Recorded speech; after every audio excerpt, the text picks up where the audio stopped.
Somewhere beyond time and space, lost in the circuits of reality, a stoner comedian is trapped in the multiverse. Through some glitch in the matrix, they can still broadcast across dimensions. With each transmission, they connect with old friends and new, searching for clues, information, anything that might help them return home. Will they escape, or are they destined to host this cosmic talk show forever? Mandela, Affecting Your Internet Connection, and brought to you by KGL TV and Time Machine Blueprints. This is Secret Time Travel Meeting presents.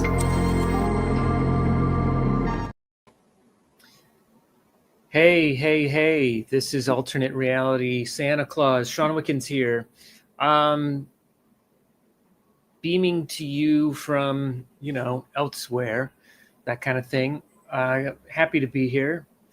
I hope everyone who's watching at home is feeling merry, whatever that means to you, festive in some sort of special way.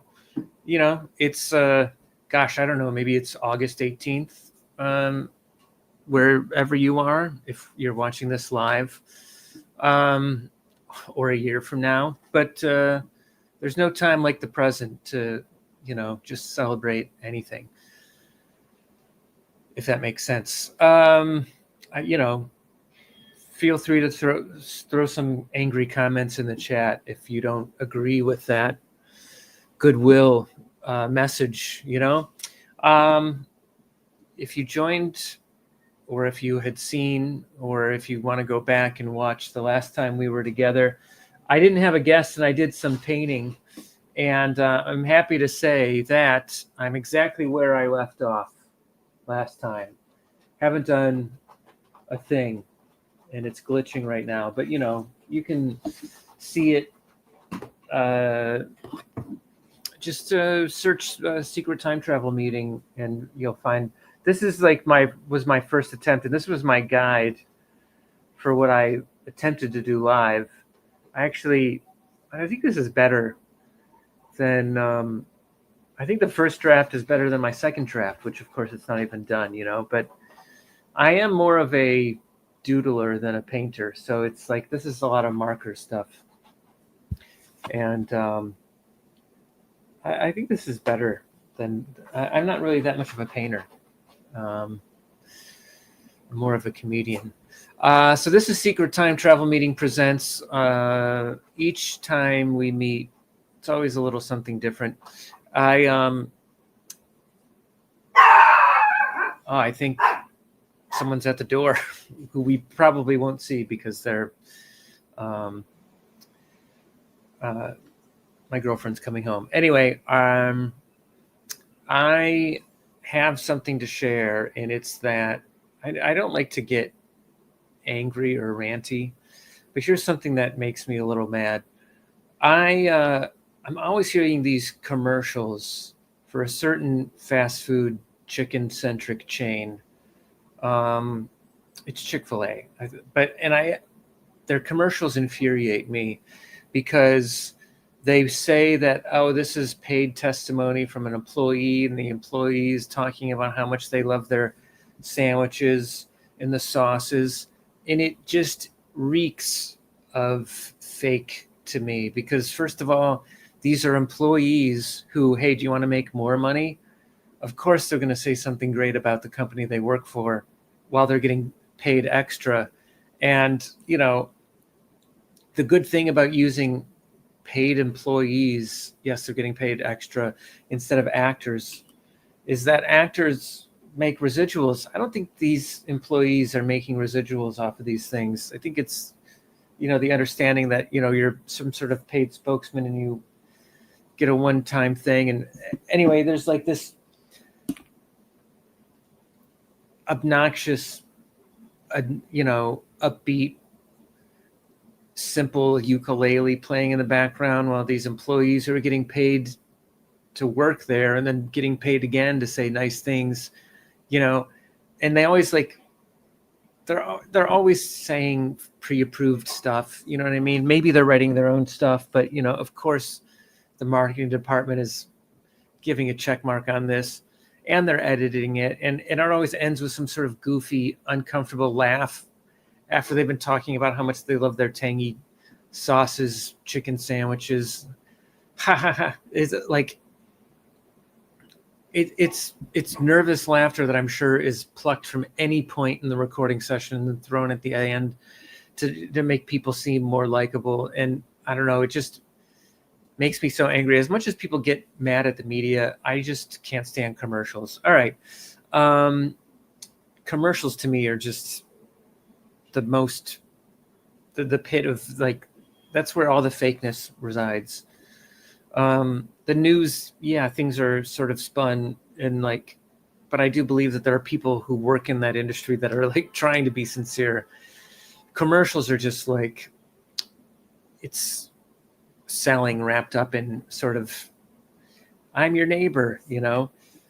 All right. Before I go on to our guest, I just do want to say this is a show about time travel, perhaps a little bit, but I do live shows that are really like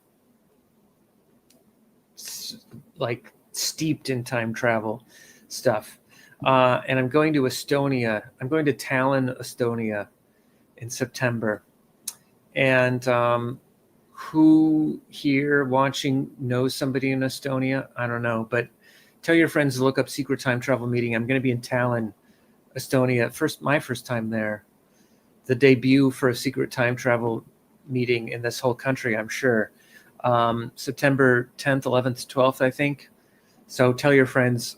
Kelly, let's bring in our guest, who I'm dressed a little special for tonight because let's keep it on brand. What's up, Santa Jimbo? I'm known as Smoking Santa. Some people call me 420 Santa, Perfect. Stoner Santa. I represent cannabis 365 days a year, and that's the message. Wow. Why wait for Christmas to spread something full of so much joy, right? It was kind of a holiday thing when it all started. Yeah. But I do more outside of what they call the holiday season than I do the holiday season, because I like to take time off like everyone else, you know. Oh, so, sure. Yeah. The events started just pouring in, pool parties. Yeah. I hang out at a place called Tetra Lounge a lot, and there's a lot of people there that come up to you and say, hey, what does it take to get you to my spot? Right. So it kind of just keeps developing. It just keeps developing.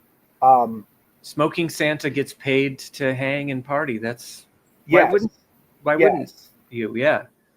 That's the best. I spoke to my brother a few months back, and he said the 15-year-old you would be so happy with you right now. And I said, you're absolutely right. You're absolutely right. Did 15-year-old you love Christmas and weed? I guess 2-part question. You know, Christmas for me personally has always been a real big thing. It started with my mom. We would get everything for Christmas. Okay. When school started, we'd usually get a couple of shirts and a couple pair of pants. And then when Christmas came, that's when we got all the stuff. We got the new tennis shoes and the new cardigans or whatever it was we were going to wear that year. Yeah. So I took that and did the same thing for my children. Totally decked out the house. There wasn't anything that wasn't decorated somehow Christmas. Kids got big, got grown, kind of fell away from all that a little bit. And a couple years ago, a friend of mine named Sanji Ganja, she called me and she said, Jimbo, we're having a party. We need a Smoking Santa. Can you do this? Right. And I said, sure, no problem. So, and that was a hit. And then I went on a podcast after that, and the lady speaking to me said, hey, what's this Smoking Santa thing you got going? Well, I didn't have a Smoking Santa thing going then. But right. After that, then it all started coming in. So we fall in. Things. The best things are the things we fall into in a way. Yes, I've just fallen into it. Thankfully and luckily, I can grow this great beard, such as yours, We are Thank the you. same, but yet we are different. Yes. Hence this. I wasn't trying to steal your rhythm, you know what I mean, but just Hey, accentuate it. I don't have a rhythm. Okay. I can't keep a rhythm. I can't Okay. dance. So All right. Well, an aura then, I guess we can an call it. aura, yes. Yeah. Yes. So before I forget, this is so fantastic. This should be at least a book someday. I hope The Birth of Smoking Santa, and maybe a movie. How can people find you? I want people to know that now before I forget. What's the on best? Instagram, Yeah. on Instagram and on Facebook. Mm-hmm. You can also email me at Jimbo Barbour, BARBOUR, at Gmail. Are you on Cameo? It's I will be. Okay, cool. I just All right. I will be. I will be. Yeah. I'm about to start some TikTok stuff. Mm-hmm. I have a team behind me called the Highly Connected, and they kind of keep me connected with the events and kind of steer which way I go. My real good friend Krista Jones runs the Highly Connected. They have an app, Yeah. and I get a lot of promotion from that. So I think we might have a mutual friend. I think Sanji Ganji was on the late night sesh one night. I know she was. Yeah. Years I thought ago, that I was on Sanjay Ganji's show. Yeah. I met her at a car wash. And then when I say a car wash, I mean they were hosting a car wash. The THC Right. Girls at that time was a marketing group hosting the car wash. And I started following her, and I followed her for probably the last 7 years or so, just watching her develop, watching her grow, keeping in touch with her. She is the creator of Smoking Santa. She's the one that made that famous call that said, "Hey, let's do something." Right. And I've just managed to jump on it, thankfully. Head elf then by proxy in a way. She's the head elf. Yes. Yeah. Yeah. The Smoking Santa's birth mama. Yeah. Right.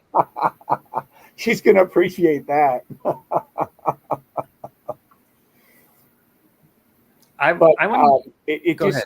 It just keeps getting bigger for me. It just keeps snowballing. I want to hear about some of these parties that you've done. Has Smoking Santa ever had to sort of calm down a party that he's been at? Have you ever had to chaperone and been the voice of reason, or are you always the most fun person there? I'm probably the voice of reason. Oh, good for you. All right, yeah. Parties need that. Especially because I do a lot of pool parties. I do pool parties with a company that I'm affiliated with, Brunch and Blunt. So I had to come up with a summertime Santa look to do the pool party. Mm-hmm. So I don't care for the water, and I don't get in the water. So if things start to get rowdy and they'll start throwing people in the pool, I'm the one that says, "Hey, not everyone likes the pool. Right. Not everyone likes Santa." Yeah. So to avoid being wet and messing up my fantastic outfit here, I will be the voice of reason and say, "Stop throwing people in the pool." It takes an impressive amount of self-awareness to even admit that not everyone's into Santa. You know what I mean? For years I've told people that it's not a religious holiday anymore. It's a holiday for everyone. I feel it's kind of strange because some people, they don't want to have a picture with me. Yeah. They've already had picture with Santa when they were kids, right? Right. But they want to smoke with me, and it is my pleasure to smoke with them. But there's some people that they give you that little signal, because maybe Santa wasn't a nice guy, or maybe they just don't do that. They believe in something else. Right. I am kind of that good time guy anyway, to bring people together. Maybe they're jealous of your aura. Maybe they're like, I can't stand next to this guy. He's too cool. I think I've experienced some of that. Yes. Yeah. But I've also experienced the people that want to latch on to it for the greater good, for what we're doing. What we're doing is we're trying to make this event the most memorable event that you've been to. Right. And that's the attitude that I go in with. What does it take to make this memorable? Mm-hmm. What does it take to make it special to everyone that's here? And that's what I try to do. I almost make it to every guest, but usually I can't. I usually get caught up or get tied up somehow. When I go to events where there's vendors, I usually take my daughter with me. She's my new manager. Mm-hmm. And as I jump from booth to booth, she stays behind, gets all the handles, how the information, all the information, things like that, while I jump to the next booth, start the next conversation. Santa's busy. So, he can't be everywhere at once. You know what I mean? You can't. You just you have to enlist help every now and then. Just a little bit of help. It's not hard to do, but it's a task that really needs to be done, and it needs to be done correctly, so I can get back in touch with someone, so I know who I took a picture with. Yeah, there's hundreds of pictures out there of me with me that I will never see. It's fun to think that. That someone will be like, hey, because sometimes when I'm leaving an event, especially in Denver, it's really active down there. People will just be coming out of the bar saying, hey, can we get a picture? Yeah. So you can, and I will never see that picture. Right. You're probably on the tops of some people's trees. You might be the star. I hopefully am. Am. I am soon to develop and be a Christmas ornament. Ooh, beautiful.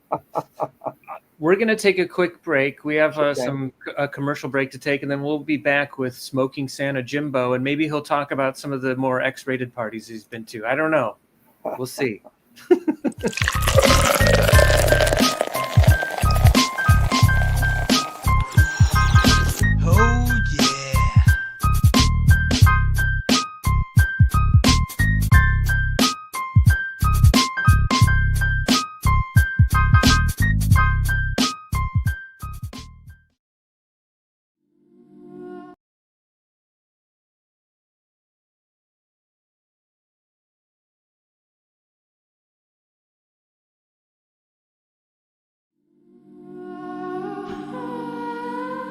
The biggest areas for growth in the cannabis industry is actually cannabis hospitality.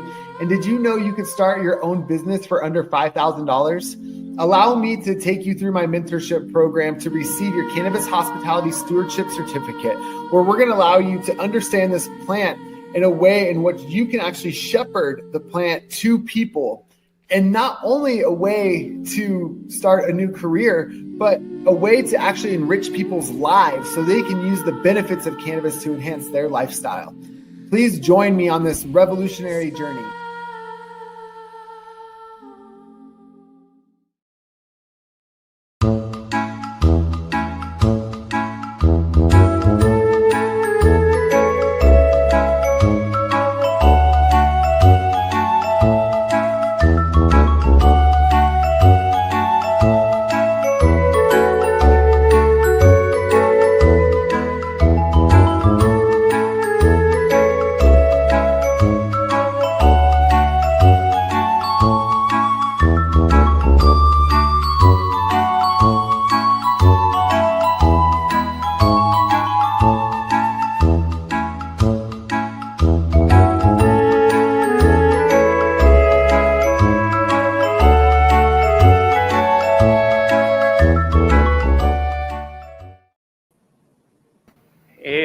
We're back. If you're just joining us for some strange reason, we're here with Smoking Santa Jimbo. How many Christmases has Smoking Santa seen? This 2.5 years. This Christmas will be the third year. So I'm just barely getting my feet wet here. You're an infant. Is Halloween your second favorite holiday, or where do you get a lot of the action? 4th of July, maybe? Summer's going to be busy. I would say Halloween plays a big part. In the theatrics that I'm involved myself with. in lately. My birthday's October the 25th. I accept all gifts. Yeah. Just throw that in there. So when I was a kid, I always had a Halloween birthday party. And then when I became a teenager, I started following the rock band Kiss. Well, it was it was Kiss Halloween every year after that. Mm-hmm. So, that's where I started smoking cannabis. Actually, my mom would rather have us in the basement smoking cannabis and painting our faces than be out in the street somewhere. Sure. So, if it wasn't for that, things would have been a lot different for me. Yeah, yeah. I grew up in a very famous city called Detroit, Mm. and Yep. Hey, I'm from Cleveland, so we're neighbors. we are Earth neighbors, neighbors. and Cleveland is along the same lines as Detroit. You Sure. can back in the 70s and 60s and 70s, it wasn't always the pleasant place to be. Oh yeah. And my mom used to always tell us, she would say, it's who you hang out with and where you hang out. Right. My mom she was born Detroit girl. She knew that she had to teach us certain things so we would be able to live in our neighborhood, even, go to school, walk down the street. Yeah. There's a certain way that you have to conduct yourself, a certain way you have to carry yourself. And there also comes a time when you have to just run. That's good advice. Yeah. I've done it. You can be a fighter or you can be a runner. And I chose to be a runner. Yeah. I was the fastest kid in 5 zip codes. Mm-hmm. No one could touch me. So, flight is my go-to. Yeah. Well, as you know, the name of the show is Secret Time Travel Meeting Presents, and it is that because in some ways, a while back, I fell into something. I put out a book about time travel, and just as a stoner comedian, thought it would be funny to sort of talk about. And as somebody who's aged into kind of a Santa Claus-esque looking figure, it dawned on me not too long ago that Santa Claus is kind of one of the first time travelers. He'd have to be if he's visiting every house in a night. So I feel like it's just another reason that it's appropriate for me to go around talking about time travel. We're nearing the end, but have you had any interesting, hard to define experiences? Any weird, weird brushes with a real good friend of mine? Yeah. Named Daryl. He brought up time travel to me a couple years ago. Yeah. We used to actually trim weed together. So there's not much to do but talk to the person next to you while you're doing your thing. Right. And he brought up time travel, and I jumped right into the conversation. I said, "Oh yes." I said, "I definitely want to time travel." Mm-hmm. So we talked about it quite often, and then we started saying, "Well, we want to go back in time too, because we want back to correct some things." Right? Sure. My example was my 3rd grade teacher wouldn't let my buddy Richard use the restroom. So naturally he wet himself, and then, she humiliated him in front of the whole class. That's rough. That was the day I started hating school. Mm-hmm. So I just wanted to go back to that moment in time to where she made the decision not to let Richard use the restroom, and just tell her, just let him go. Right. And she'll just let him trot on. I mean, he wasn't a troublemaking kid. He wasn't going to linger in the halls. He actually had to use the restroom. So we just started coming up with different scenarios like that. Well, we're just going to go back to just this one time and just say, hey, you need to make a different decision right now. Right. And we never really talk about traveling. We still talk about traveling back in time, but we never really talk about going into the future. For me, it's always going to the past. I would love to go see the 15-year-old me and say, look at what happened. Look at, you know what I mean? Yeah, yeah. You were just some little kid from Detroit, and now you're becoming this fantastic mythological creature. Mm-hmm. Um, Magical. I could use some of that time travel for sure. Just Yeah. like you said, Santa had to be jumping in between those planes, right? There's no way you can get around the world in Right. 24 hours. So, smoking Santa time travel. Well, I'm gonna take some mushrooms to think about that. Well, I applaud your altruistic wants for time travel. It's nice to be able to go back and fix things, definitely. And I've got good news. The edible just kicked in. So that's, towards the end of the show, but I'll enjoy it after we're done. Do you have any hopes and dreams for the next few months? I'd like, there's so much to complain about, but I do like to give people the opportunity to just sort of like talk about things that they're looking forward to, whether if it's on the horizon or if it's something you want to manifest. It's easy to talk about the bad things. Yeah. This is what I hope. I hope all y'all's dreams come true. Mm-hmm. That's the best I can do. Wow. With a wave of his hand. That was right? magical too. Yeah. Everyone, I want all y'all's dreams to come true. A lot of 80s and 90s kids, they ask me for things. Mm-hmm. So I had to come up with a line to relieve myself of these obnoxious, crazy, outlandish gifts that they want. Right. And I just look at them and say, I hope all your dreams come true. Yeah.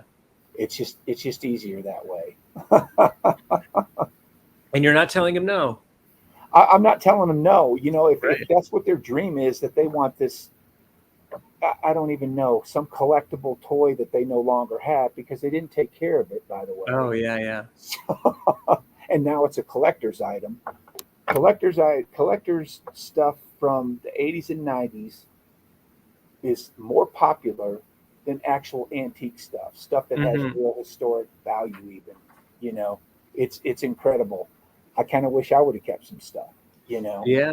just from the 80s and 90s. But those two generations there were raised to collect. Yeah. Oh yeah. If you can collect it, that's what you want. That's what they want. So, and the more that they have, they'll even take doubles. I'll take Right.